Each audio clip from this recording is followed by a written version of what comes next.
All right, we're getting ready to put the other side on our disconnect. I have a fresh blade now, so we'll see how much easier that makes it. And what we're going to do, once we have this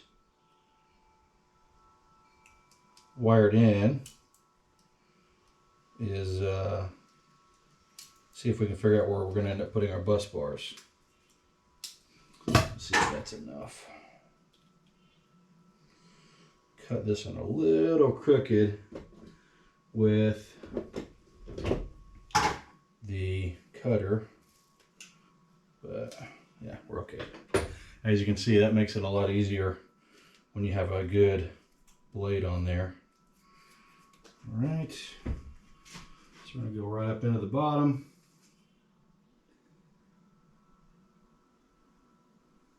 Trying to keep our strands all in good shape. There we go, all the way in. Hit it with our little weatherproofing piece here. Not that we necessarily need it because it's inside, but might as well keep everything together. Of course, as I'm looking down, I'm just jacking up the top part. There we go. All right. Remember, no insulation in the connection terminal.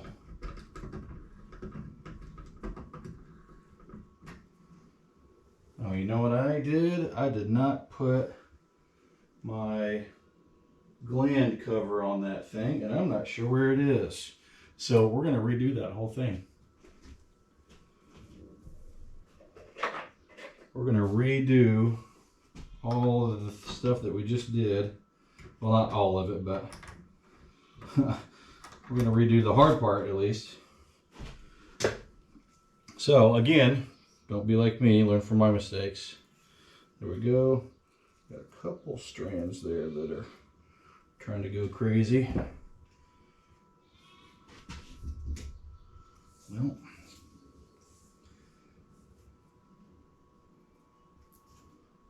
this little waterproofing thing here is causing me fits.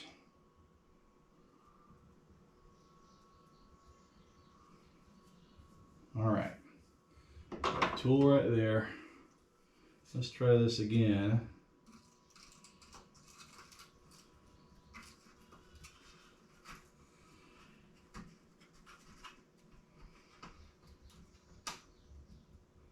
Every strand is not super important, but you don't want a lot of potential conductors all over the place in your install. So I like to try to get them all in the terminal, and then I'll come back with a little pair of mini nippers at the end, and if I've got any crazy little hairs sticking out anywhere, which I can see a couple of them, I'll just cut those off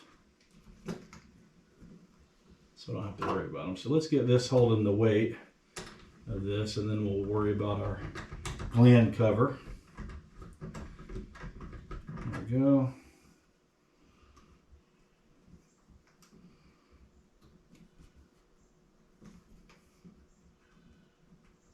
Don't know if you guys can hear the goats in the background, but we got baby goats back there calling for mama, or calling for food, or calling for something. There we go.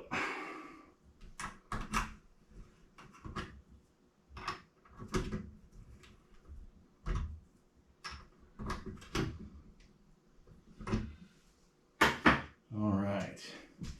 So I think what we might end up doing with our bus bars, we'll have the negative on the right hand side because that's the side that's coming out, and the positive on the left. So we might do something like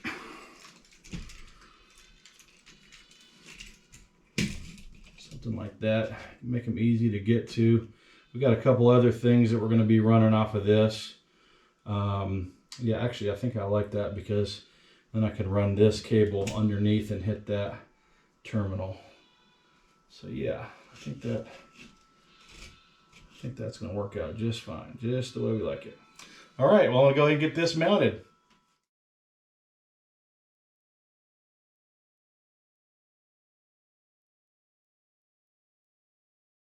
We're getting ready to put in our next disconnect, and so I'm just going to let it roll.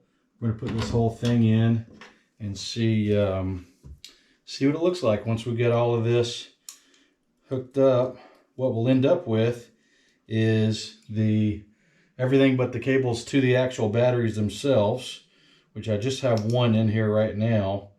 So I'll need to go get the rest of the batteries and go ahead and start getting those put together and wired up. But this side is going pretty well. And then of course we'll start the AC runs as well. So again, I'm just stripping the cable down so that I can get it into the top of the breaker. And hopefully I cut it enough, we'll see. Actually turned out pretty well. I cut a couple strands on that, but nothing crazy. I can work with it. All right, so I'm gonna put our waterproof gland on.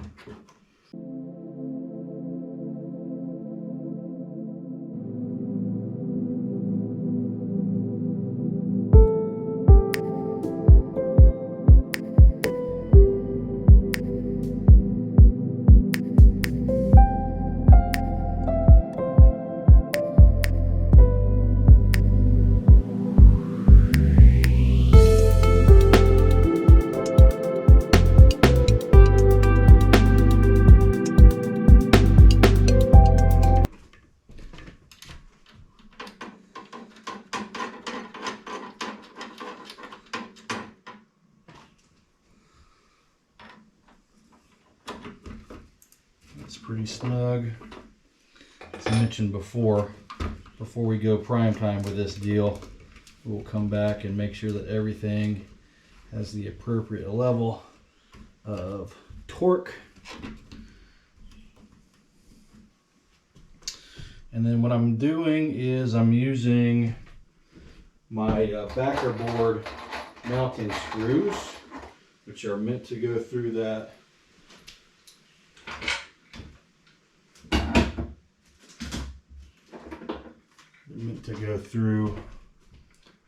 I'll need that.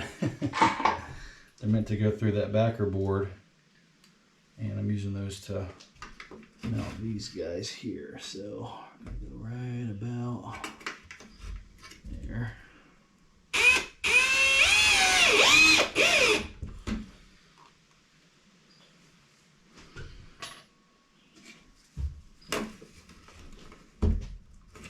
One of the things we got to be careful of as we're kind of mounting this and trying to get everything looking nice is we don't want to make the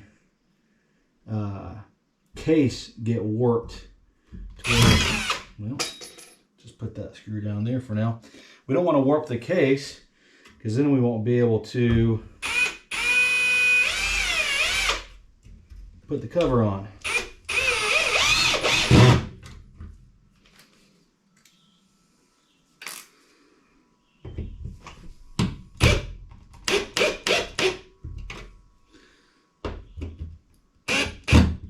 Go. All right, now we just have to do the bottom. And as you can see, I've already got hooked up over here. So back to the trusty utility knife with the new blade. I'm just kind of riding this around, trying not to get so deep that I get into the strands. And when I do that, I actually have to peel it off a little bit, but I'd rather do that than to lose a ton of strands cutting around. I got into it a little bit right there on that outside edge, but that's okay. Just clean that little piece up. There we go.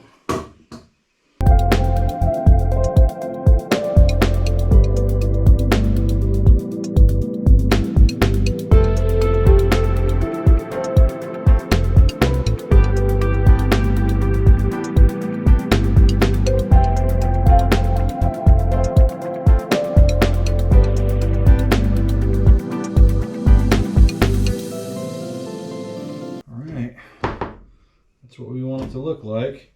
So as you can see here, we have our inverter 1, inverter 2, inverter 1, inverter 2. And we've got our thick 4-aught battery cable. We'll have the other thick 4-aught battery cable here. And so that makes the distance between the battery connection and the connection that goes to each of the 2 terminals the exact same. That's another reason why I like buying the pre-made battery cables, is I know that from here to there and from here to there is the exact same length, because when I get them, I test them. Now, obviously you could make your own, and if you were doing a lot of these, you'd probably save some money. But in the future, if I want to change these out, all of this work stays the same. It's just this piece that will have to be potentially modified. And if I have to modify that piece, well, then I just cut the piece I need, crimp on the end, and I'm ready to make my connections. So that's kind of the strategy there. So I'm gonna go ahead and get this cover on here. And again, I'm not tightening those down yet. I'm just kind of getting it back and put so I can see how everything looks and make sure that I like the way that everything's run. And then the next step will be hooking up the batteries. And after that, I'll probably take another break.